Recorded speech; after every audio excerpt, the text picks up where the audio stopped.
Hey guys, my name is Talia. I'm a staff member at Discovery, and I'm going to help you do your homework today. So you want to go to a concert, but you're not sure if you should go to Taylor Swift or Ice Spice. It's a really difficult decision. So you go out and you take a survey of people who have gone to either a Taylor Swift concert or an Ice Spice concert, and you ask them what they'll recommend. And you also take note of the gender of the person that you asked. And you get your results and you put them in a table like this. But there's something weird going on here, and you're not sure what it is.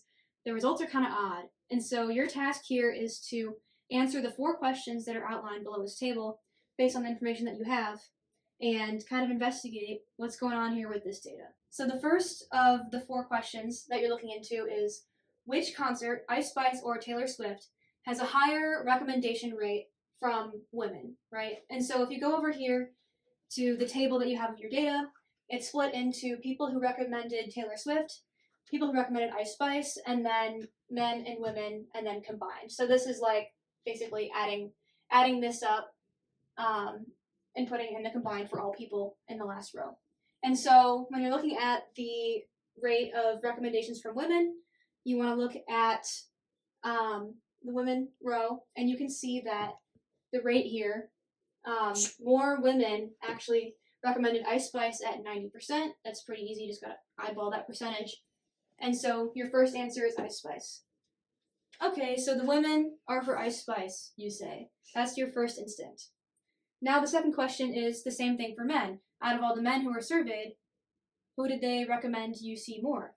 And if you go to the men row, you can see 33% recommended Taylor Swift and 50% recommended Ice Spice. Again, it seems like Ice Spice is winning.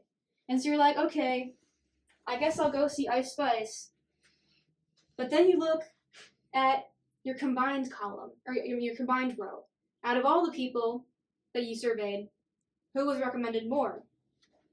And you look at 62.5% Taylor Swift, and then 54% Ice Spice, and you're like, what the heck? I thought that everybody said I should go see Ice Spice. But now more people are saying that they want me to see Taylor Swift. That doesn't add up. That doesn't make sense.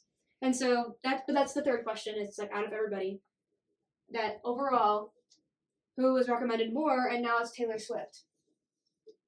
This seems kind of weird, but it's actually something that happens like pretty often when it comes to statistics and surveys, and that is Simpson's paradox, which you probably learned about in lecture or on the website.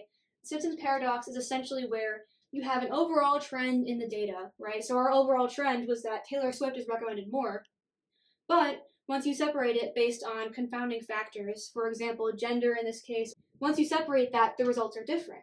And the distributions come out to where, maybe overall, if you take a glance at it, it looks like Taylor Swift is more popular, but if you split it, higher percentages of both gender groups individually recommended Ice Spice. And so that is essentially Simpson's paradox, and this question is trying to demonstrate that in a really clear way with this table. You don't want to fall for Simpson's paradox. You always want to look for more details and try to get the complete picture.